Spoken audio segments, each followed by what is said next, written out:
This episode of Another Happy Pod is going to contain spoilers.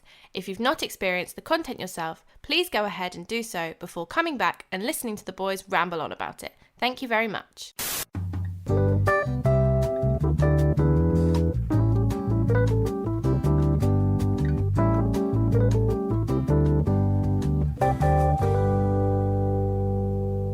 Hello and welcome back to Two Hot Boys, the podcast where two boys are very hot and they talk about stuff and it's hot and we're both sweating and shut the fuck up.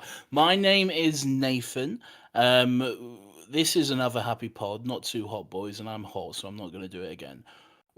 Who are you? I'm the second hot boy, not in a attractive sense, but in a far too sweaty sense. And yeah, I'm Lawrence. This is a very weird, different intro. Did you switch it up for this one? Yes, Lawrence, I did, because I'm very hot. I am one of the aforementioned hot boys. And I don't know if anyone knows this, but we're currently going through the 1 week of summer the UK gets, and I hate it. I hate it so much. I'm very moist and damp all the time, and I'm just... Shut up.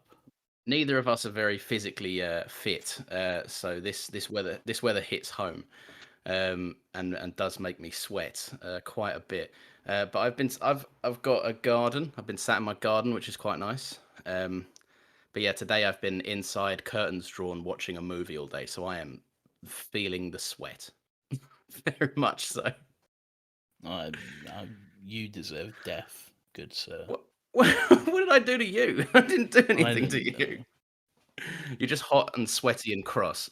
I am hot and sweaty and cross, but you know, I'm going to try and be a little bit positive and optimistic, because that's what we do here sometimes, most of the times.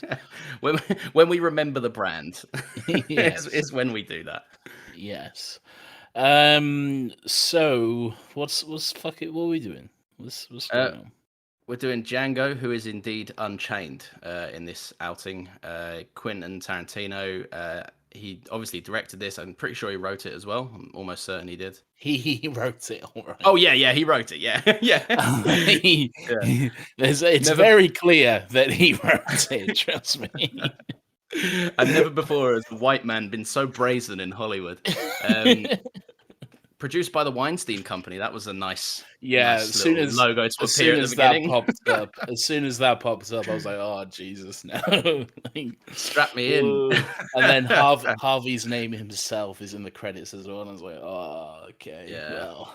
But that's just something we have to deal with now because everyone is fucking gross. So there we are. Good luck watching Baby Driver again. Anyway, have you seen Django Unchained before, Lawrence? No, first time watching it today. Really?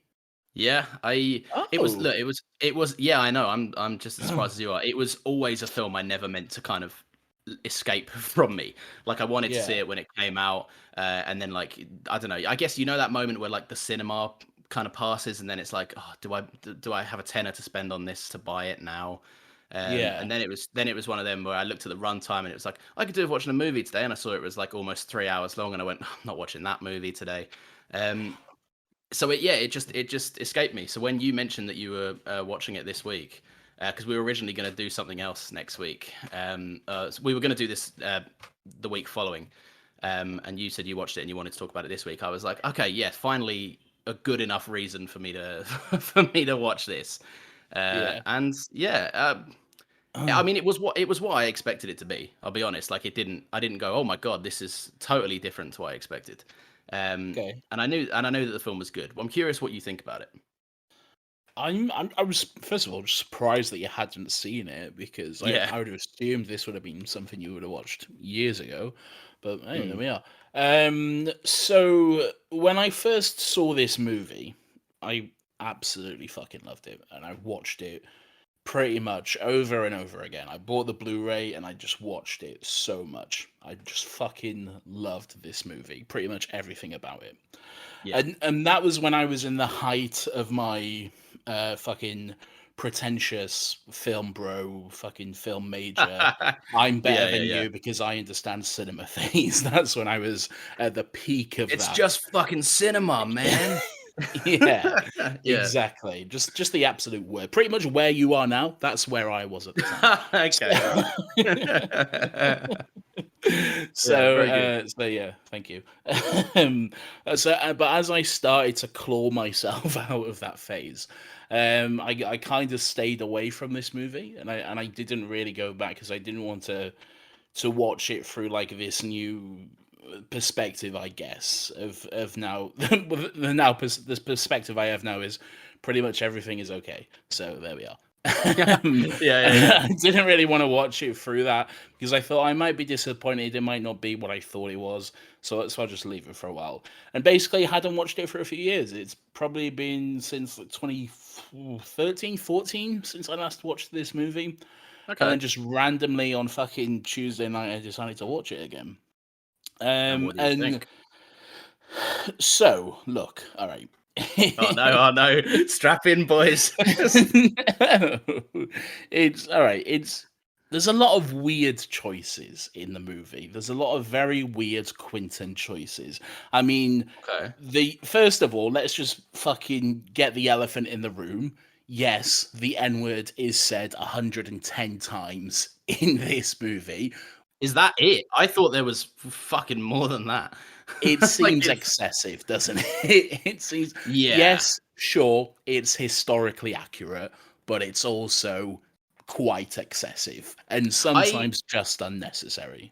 So I agree with that, and that was literally my initial thought. Like within the first couple of scenes, I was like, does it need to be every other word? Like it kind Yeah, of felt a little bit uncomfortable. And yeah, obviously there is the reasoning of like it's historically accurate. I would find it more weird if this film had no use of the word. Because it would feel very disingenuous and feel like it was kind of pandering around the subject, which should be addressed in plain as day for people to see it. Um, I feel like there's ways to do it without the word. I don't think it's an absolute necessity No, to but you're depict. thinking of the word in terms of the connotations it has. In a modern society where it like it didn't roll off the tongue like it did back then. And I'm not saying it ever should have, but Yeah, it would have. Do you see what I'm saying? I do see what you're saying, and yes, I agree. But I still think there is a way to frame a film without that word Well, yeah, necessarily, I even in suppose this way. I suppose the writer and director can decide the scenarios they're in. I suppose, yeah. Exactly. Yeah. But yeah, no, I did feel it was like it did get to the point where I was a little bit like, "Ah, I get it, like, and Yeah. I was comforted a little bit by the fact that I read a bit of trivia on this literally seconds after watching it, and apparently Leonardo DiCaprio stopped a scene at one point and said like, I'm Mm. really uncomfortable with this. He And did. Sam Yeah. Jackson pulled him aside and said, and I quote, "Motherfucker, this is just another Tuesday for us." Um, Yeah. which I've seen him in interviews. Like, there was an interview with Sam Jackson once, and an interviewer didn't want to say the word, and he was like, I'm not answering the question unless you say it. Um, if you're going to bring it up, talk about it." So I mean, it's clear that the cast were all on board with it. But yeah, as an audience member, especially as a as a white audience member, it made me feel a little bit like, oh, I feel a bit gross enjoying this content. Yeah. It's and especially given that every word of it was written by Quentin as well. It just and not only that, the fact that Quentin himself is in this movie, it makes you think. Did he And he doesn't wasted say no. that word. He doesn't say that word, but makes me think because there is a lot of stuff cut from this movie.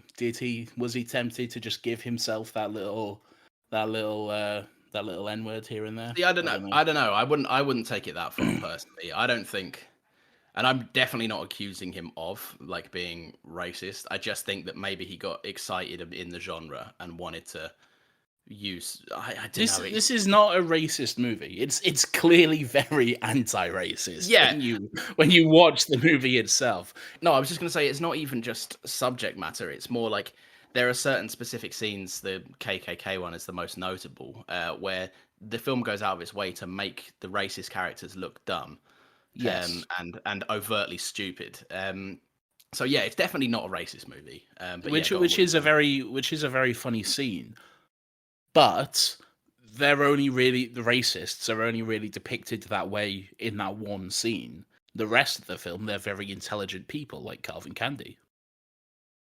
Uh, I disagree. Calvin Candy, yeah, I agree with. But who was the guy that was the first kind of like farm that they Big visited. Daddy. Big Daddy, yeah, Don Johnson, right? He was there, and I thought that the first instance, and it's quite subtle, is that there's a moment where he says, um, uh, Christoph Waltz says, "You need to treat, this guy isn't a slave. You need to treat him with respect. He's an associate of me, and when he's addressed, he needs to be, addressed as such." You At want which me to point, treat him like white folk? I didn't say that. yeah, and Which it's a is very case of him. funny. Which is Yeah, and funny. it's great because it's a character moment of him just he can't comprehend. Like he has to treat this black guy with respect, but he's like, but not as much respect as a white guy because there's still, I still can't do that, and it's very funny watching his head wrap around the fact that he's like, I don't know how to do that. Yeah. Yeah. Anyway, racism. Carrying on. Like I said, it just seems a little bit excessive, but sure, whatever. It's not a racist movie. I don't think Quentin himself is not an overtly racist person anyway. Just has a bit of weird choices every now and then. Yeah, But yeah, sure, that's what it is. There's, like I said, there's a lot of weird shots and weird choices in this movie. Bizarre cameos which make no sense and are just frankly absurd as well. Weird shots inserted for absolutely no reason, which I just cannot comprehend, and I'll go through a few of them in a bit. yeah. All of that aside, this is a good fucking movie. It's It's a it's a really good really movie. good fucking movie. It's really enjoyable to watch. And I'm sorry if you sat there, audience, as 11 minutes in, going, "Oh, they didn't like it because they think Quentin Tarantino's racist." We did. We like it. It's a good movie. Um, I don't. Yeah. Yeah. This is like. Firstly, Mm, this is a movie that I do think there are a few movies that justify this runtime, as we've spoken about before. I think movies should get in, make their point, and go. Um, yeah, and this is a movie that does need its runtime to make its point.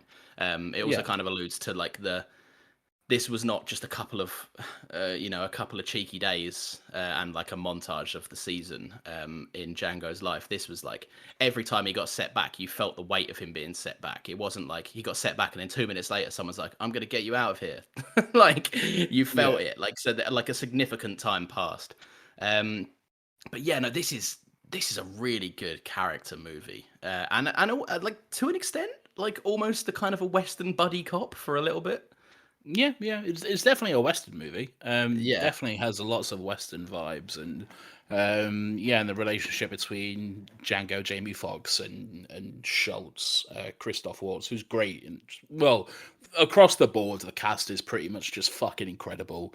yeah, Obviously, there's the Leonardo DiCaprio's Calvin Candy, the famous scene where he actually fucking smashes his hand for real, and then just rubs blood on Kerry Washington's face.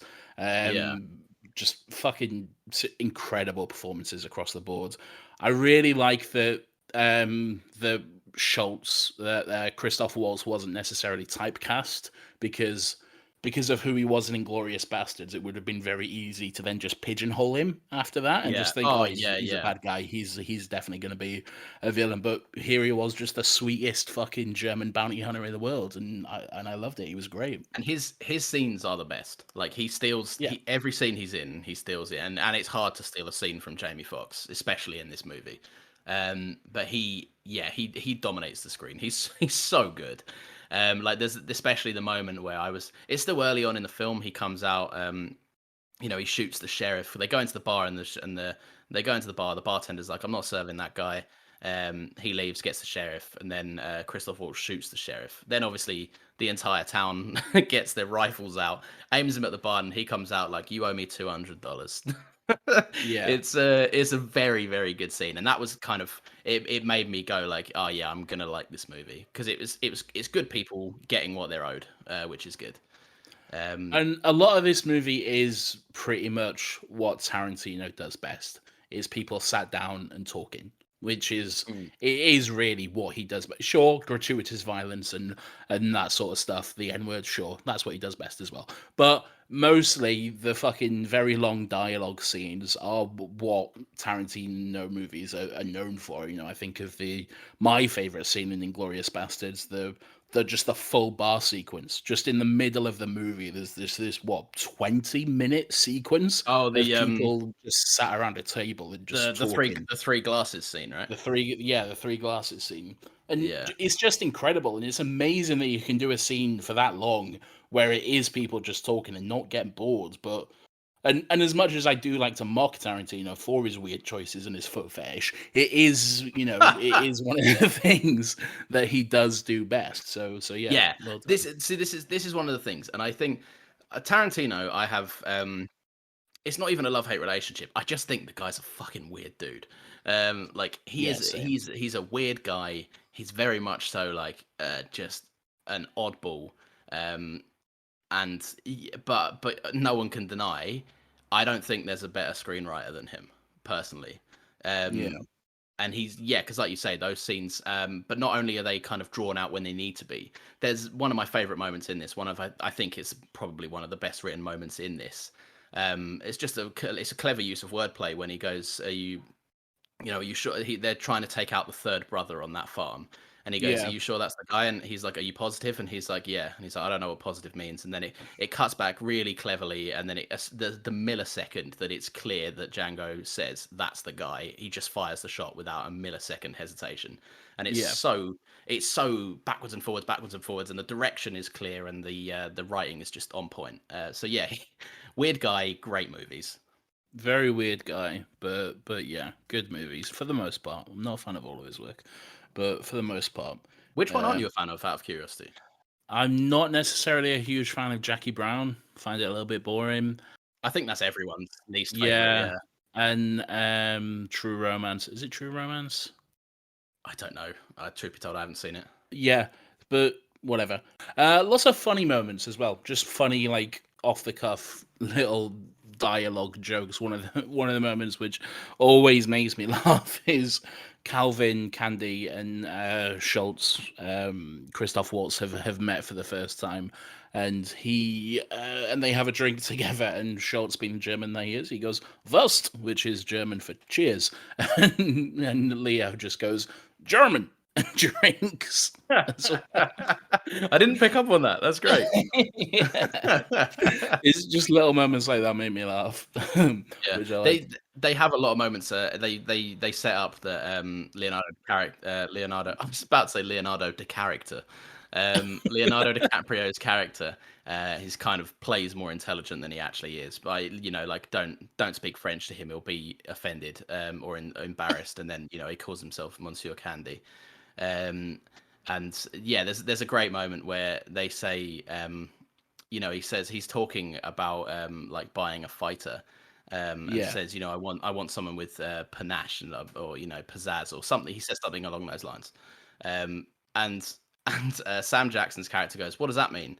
And Leonardo DiCaprio starts to explain it, and then goes, "It means when you you tell him," kind of thing, and like gives him the look of like, I'm spinning a yarn here, you take over, which is there's a lot of subtle moments like that which I think are quite clever. You bring up Sam Jackson. What did you think of him? So I found his character. And I don't know if I've missed the point because there's clearly a statement being made with his character, and I don't know if I've picked up on the statement or created a new one. But I found his character kind of like, firstly, his portrayal is amazing. Like Sam Jackson this is such a good performance from him, especially because I think sometimes Sam Jackson is an actor that can phone it in quite a lot. His performance in this is kind of really heartbreaking. I feel it's really sad more than anything. It is. It's difficult because Calvin is clearly the main antagonist of the movie, but Sam Jackson, Steven, he's also, in a way, he's kind of a worse villain than Candy is. Candy is a despicable person, a disgusting, vile just the worst of the worst person. It's just a racist ass, isn't he? Yeah, that's it. Yeah, he's just a fucking racist, rich dickhead. He's a fucking plantation owner. Of course, he's a bad bloke. Now, but Stephen is thin ice here. It's difficult because it's what are the white boys gonna say? I have to find the right way to say this. I don't want to say it's worse because he's black, but that kind of is the case, though. He is essentially betraying his own people for the glorification and the praise of a white man. It's difficult and uncomfortable to watch. I think so. I think the movie sets it up really nicely. And it kind of gives discussions like this a get out of jail free card where there's a lovely little analogy you can say, and it's they're deciding what characters they should play to go in. What strategy, what role should we play to go in, and kind of start spinning a story, and Django's face when he's presented with playing a black slaver is that of clear disgust, and then goes on just a couple of lines about how there isn't a lower you can go. Like with white people, it's come to it's almost expected. They're the evil that are predictable. But when you turn your back on your people, like you say, and you enter into the life of kind of selling out your morals, beliefs, ethics, and I'd say humanity to an extent, in servitude of someone that so clearly has so little respect for you, even if he pretends he does for a bravado, then that is just sad. And it's almost like he's kind of been indoctrinated by it. But then you think back, this is, for a black man at this time, this is probably as good as life got. Like, oh yeah, in that environment. So I, like, as a character, I can see why he wants to be in that position. But as a man looking from an outsider's point of view, you just go, oh man, this is fucked, isn't it? And it really does. That was the moment for me where the scale of it went, holy shit! Like this is a worldwide, this is a lifelong thing for this guy. Like this is way bigger than just a stupid movie. Like this is, it's ridiculous. But yeah, there is historical context behind that. This isn't something that was made up for the movie. It is stuff that did actually happen. I mean, yeah, people. So there's a term that is basically the house N-word, which is it's a person. It's used to describe a person betraying their own kind, and this is exactly where it comes from.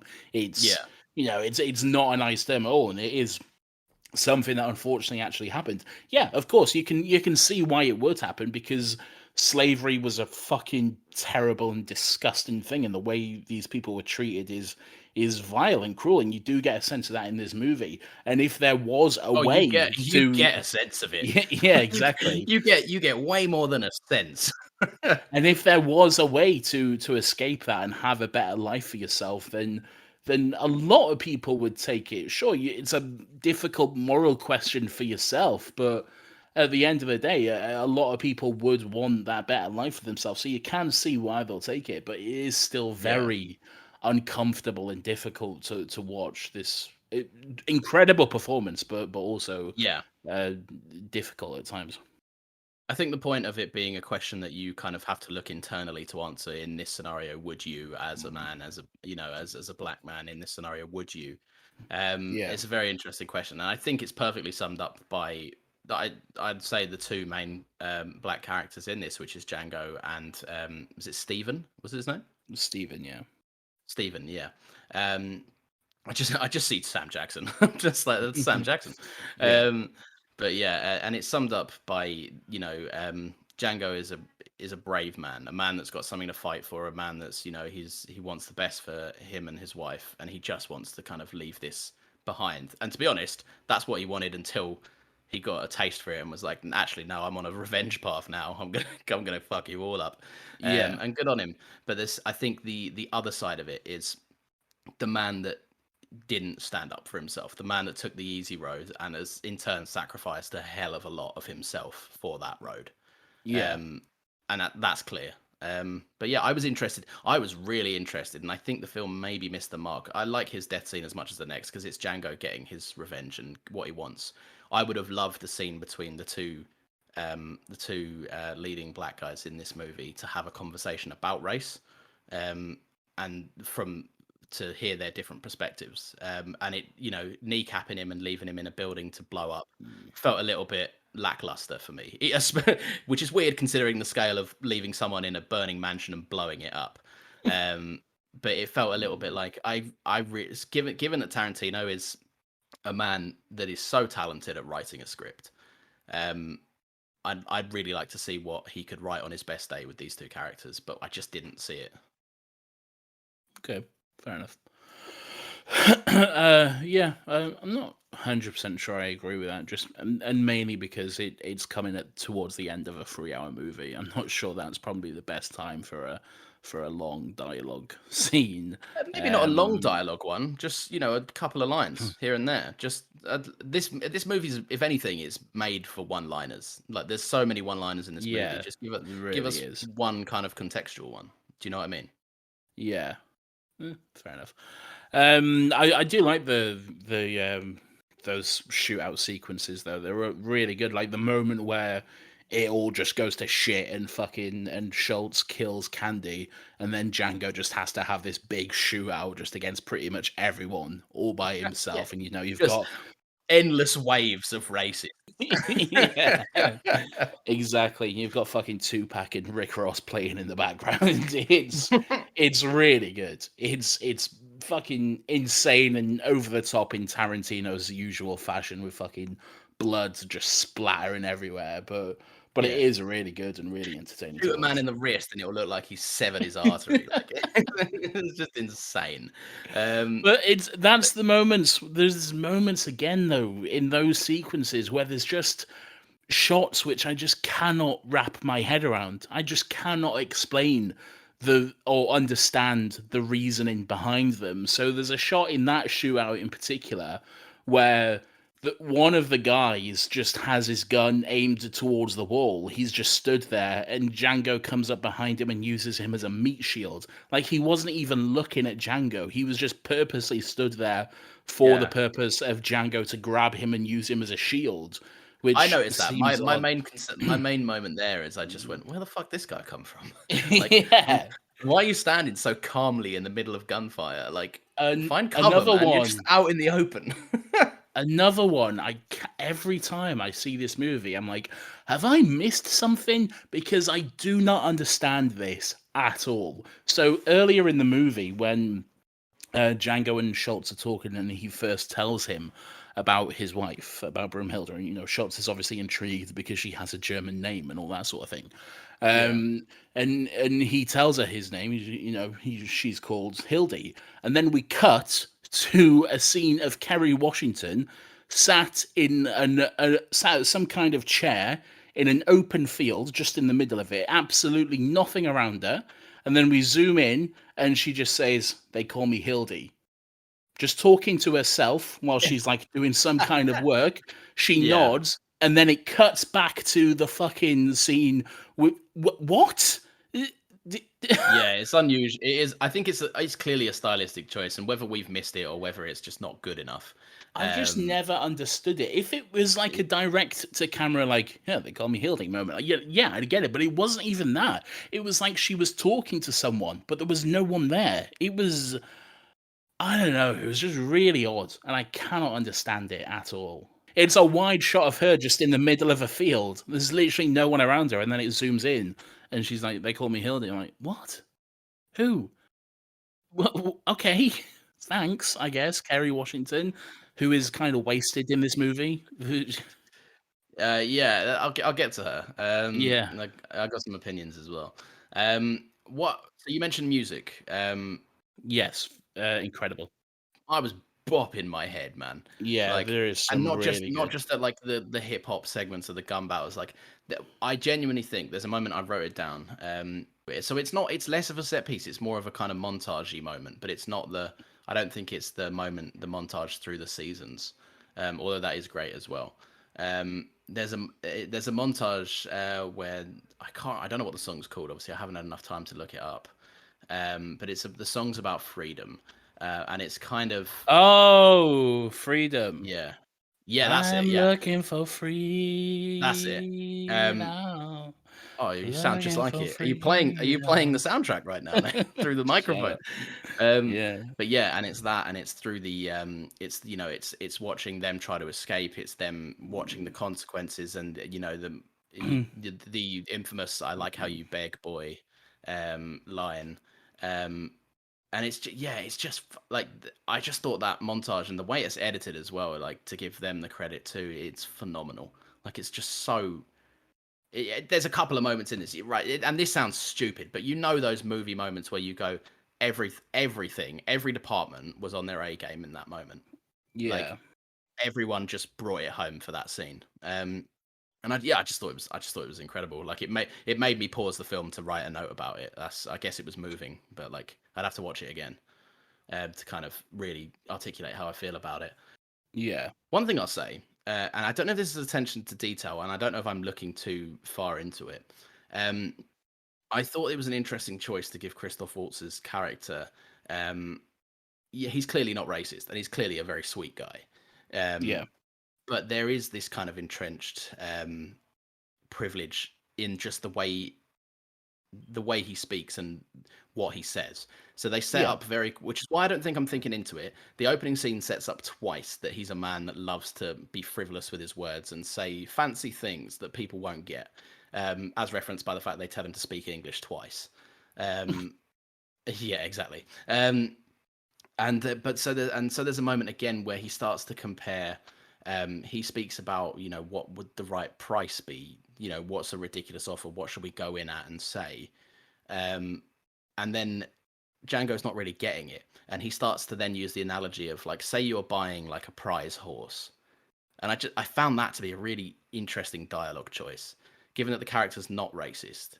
For him to use that analogy immediately, for him to be like, "Look, he's still, despite the fact that he leaves the guy to die and lets the other guys kind of go.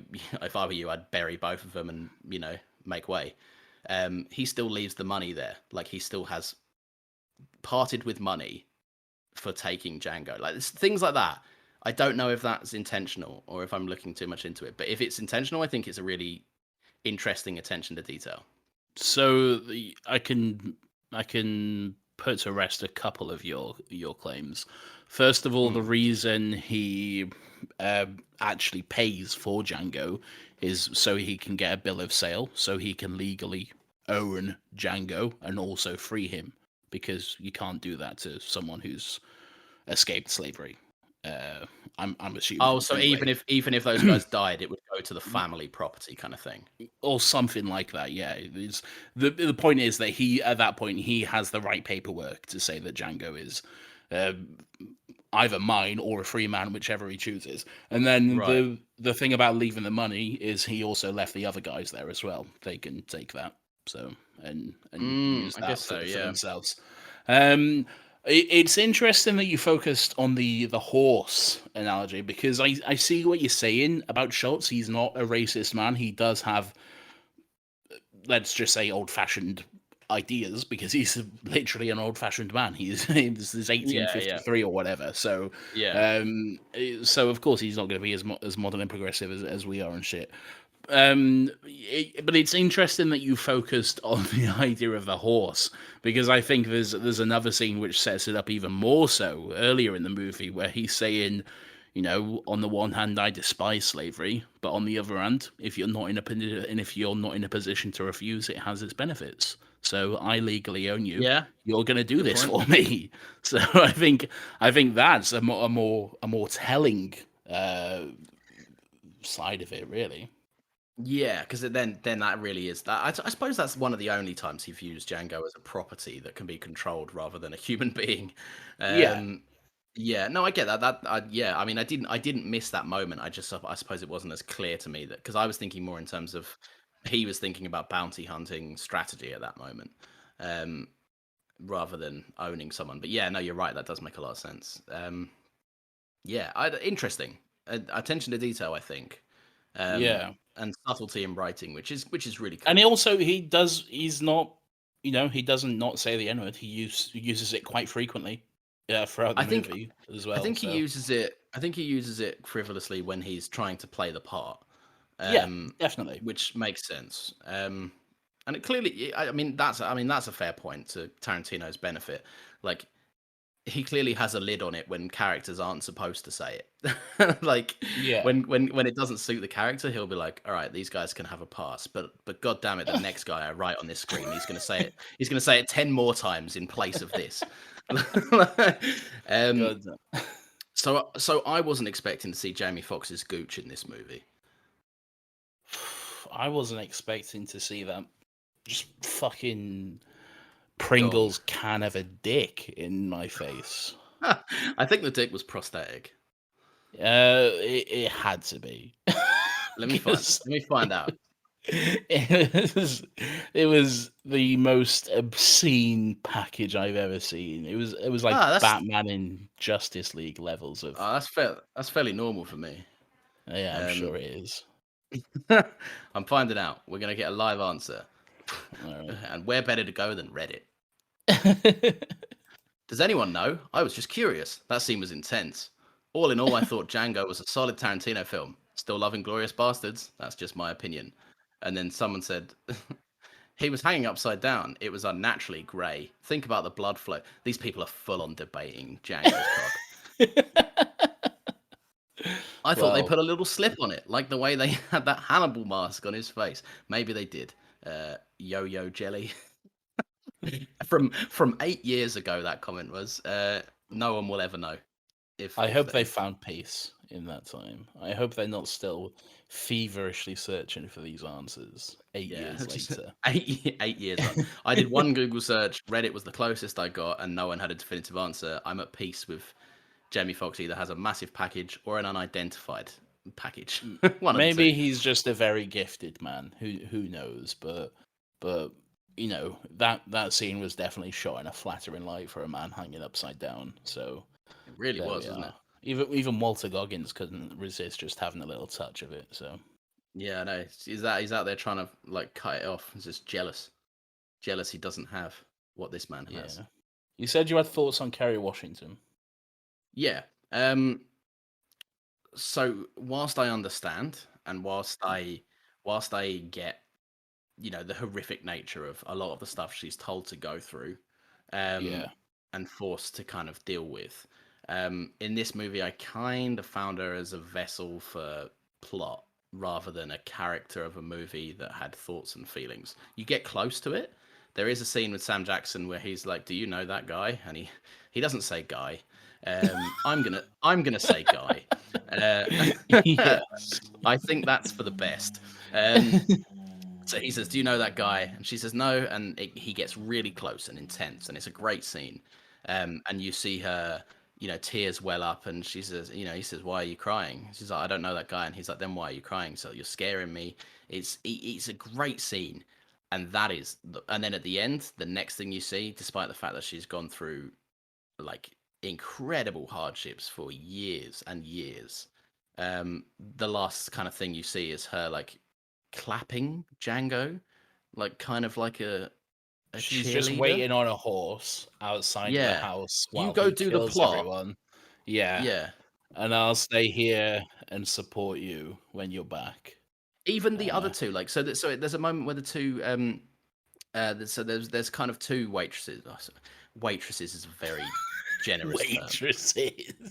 I'm trying to be polite. But no, right.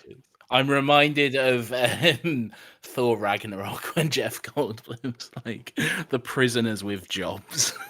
Oh yeah, yeah. Right. So, but the people I'm getting at, they're in there. You can say slave, Lawrence. This isn't fucking Star Wars. We're not Boba Fett's ship, okay? No, it's true. It's true. But I feel it's diminishing because I don't think their characters had names, and I don't particularly. Yeah, it's not a nice word. But the two girls that are running out when Django says, "Anyone that's black, I'd urge you get away from the white people and start, making your own way." And they leave. Just before that, just the way he goes, tell Miss Laura goodbye. She's like, what? And he goes, tell Miss Laura goodbye. She's like, Yeah. bye, Miss Laura. And then he just shoots her. And she must have been on a wire or something because she 100%. just flew back. What I do like, and I respect it for the joke, but one thing that did make me laugh, she just gets yeeted in a direction that is so inexplicable. Like, there she was. She wouldn't have even shot, landed that way from the angle the bullet was coming from. But... Yeah. Like, if anything, the bullet would have gone through her side and she'd have spiraled and just dropped.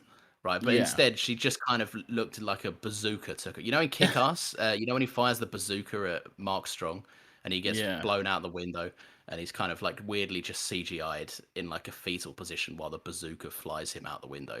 It's like that. Yeah. That's what I'm saying. Like, she must have had like a harness and a wire just strapped to her. Oh, yeah. And they just fucking yanked it when he shot the gun. The back wall was just all crash mats. Yeah, exactly. entirely, so she didn't just smash her head open. But no, it's right. So the girls are leaving, and Kerry Washington's waiting outside. And I thought, oh, fantastic! We're going to get a quick scene of those three girls that have clearly gone through turmoil together.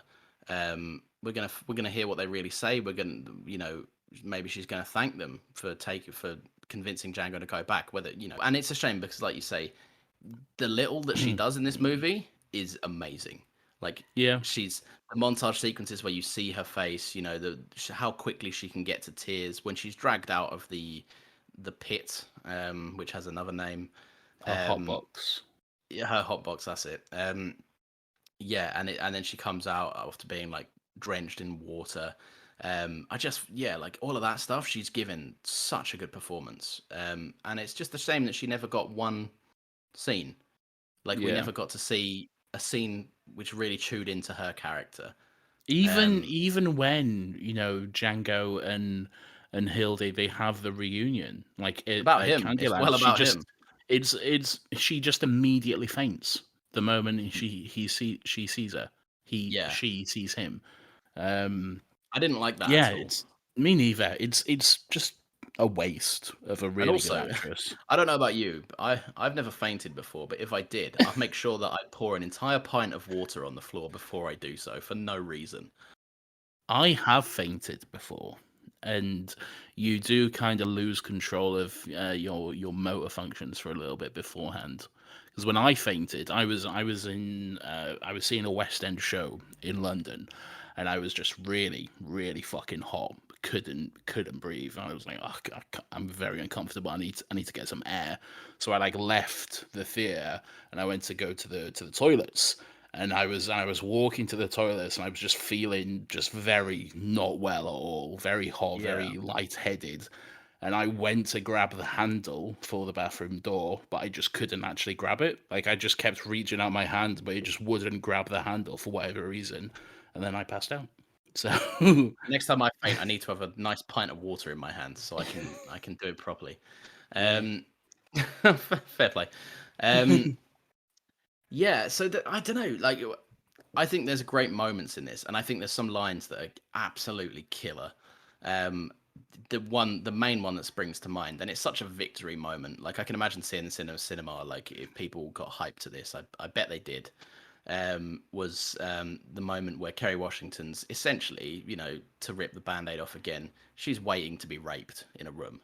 And it's so uncomfortable. And the door opens, we focus on her, and you just see her wince in terror. You see her dreading what is about to come. And then you just hear Jamie Foxx just so simply say, "It's me, baby." And you just, like, the intense change on her face. I don't know. That was one of the moments where I just went, fuck me, that's good. That's such a good moment. Not just in terms of like the plot and I'm happy for the characters, but it's just well directed. I suppose one of the moments I said where all departments are firing on all cylinders, where they bring their A game to it. And there's plenty of those moments in this, which I just think are great. Which I suppose just all round makes this, in my opinion, a really, really great film. And then he makes his horse do a little dance. Yeah, what's up with that? I don't know. Everyone is dead, and he's like, what I'm gonna do? I'm gonna make my horse do a little dance. Yeah, he's like, check this out.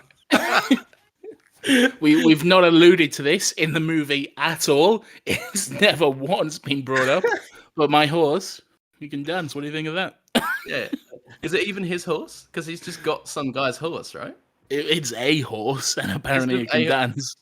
He's like, hey, Kerry Washington, check this. He just turns around. A house is blowing up, right? The plantation house is blowing up behind her, and he's like, "Oi, watch this."